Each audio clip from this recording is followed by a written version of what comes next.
যেই দল এখন বাংলাদেশে বলে যদি নির্বাচনের ডেট দেন না দিলে আমরাই ডেট ডিক্লেয়ার করে আসবো, তাহলে আমি ওই দল এবং ওই দলের লোকদেরকে সামনে রেখে, এই বিজ্ঞ আইনজীবীদের সামনে রেখে দেশবাসীর কাছে প্রশ্ন করতে চাই, এই দল তো নির্বাচনের ডেট ঘোষণা হলে নির্বাচনের দিন বিকাল 5টা পর্যন্ত অপেক্ষা করা ছাড়াই সকাল 10টার মধ্যেই তারা তাদের রেজাল্ট ঘোষণা করে দেবে। যে দলের নেতারা এই কথা বলতে পারে যে হয় ডেট আপনারা দেন নাহলে ডেট আমরা দিয়ে দেবো, ওরা তো প্রত্যেক কেন্দ্রে কেন্দ্রে এই কথা বলবে, হয় বিজয় আমাদের ঘোষণা করে দেন নাহলে আমরা বিজয়। এই আশঙ্কা থেকেই এই দেশের জাতি এখন বলছে আগে বিচার করতে হবে, সংস্কার করতে হবে, তারপর নির্বাচন দিতে হবে। না হলে এই যে হুমকি, যেই থ্রেট আপনারা দিচ্ছেন, এগুলো তো আওয়ামী লীগের আমলেও তো আমরা এরকম কথা শুনি।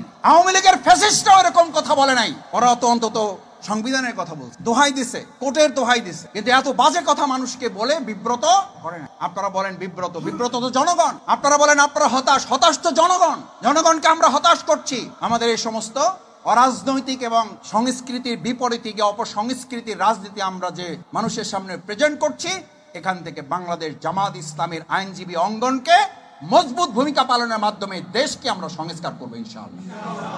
সেই সংস্কারের প্রথম ধাপই হচ্ছে নিজেদেরকেও গড়ে তুলতে হবে।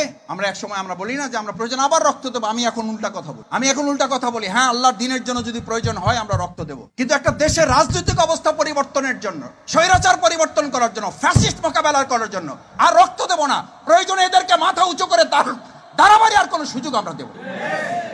এই জাতি আর কত রক্ত দিবে? এদেশের তরুণ ছাত্র সমাজ, যুবক, মহিলা, বোন, আমাদের কলিজার টুকরা সন্তান, নিষ্পাপ সেই সমস্ত নবজাতকগুলোকে পর্যন্ত গুলি করে হত্যা করা হয়। সেই জাতিকে, সেই দেশকে আর কতবার রক্ত দিতে হবে? কেন রক্ত দিতে হবে? আর যারা রক্ত দেব বলে তারা অন্যের ঘাড়ে বন্দুক রাখে, নিজেরা আরাম আয়েশে এসি দেশ বিদেশের মধ্যে অবস্থান করে সুযোগ বুঝে জনগণের সুবিধা অর্জন করা ছাড়া তাদের কোনো লক্ষ্য নির্ধারণ করা থাকে না।